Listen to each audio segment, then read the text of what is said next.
The Martyrs of Faith, the deaths of the Apostles. The apostles of Christ were more than disciples. They were messengers, sent to spread the good news to the ends of the earth. Their faith was unshakable, their courage unmatched, but their devotion came at a price. Let me tell you how they met their end, each one a testament to their love for Jesus. Peter, the rock upon which Christ built his church, met his fate in Rome. Tradition tells us he was crucified, but Peter, in humility, requested to be hung upside down.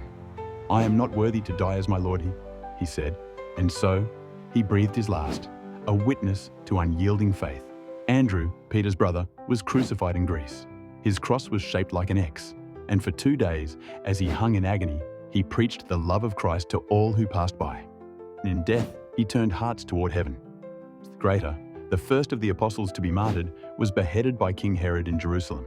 But even in the shadow of the blade, his faith never wavered. John, the beloved disciple, was spared a martyr's death.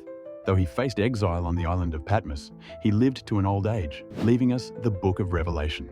His death was peaceful, but his life was marked by trials and triumphs in service to the gospel.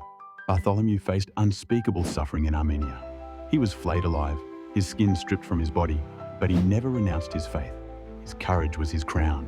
Thomas, known for his doubt, found unshakable belief in the risen Christ.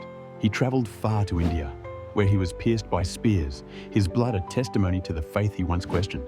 Matthew, the tax collector turned evangelist, carried the gospel to Ethiopia. There, he was stabbed to death while spreading the good news. His voice was silenced, but his message lived on. James the Lesser, leader of the Jerusalem church, was thrown from the pinnacle of the temple. When the fall did not kill him, his persecutors clubbed him to death. Even as he died, he prayed for them. Thaddeus and Simon the Zealot brought the gospel to Persia, where their mission ended in martyrdom.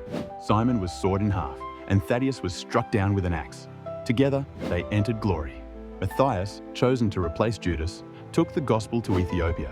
He was stoned and beheaded, his sacrifice completing his call as an apostle.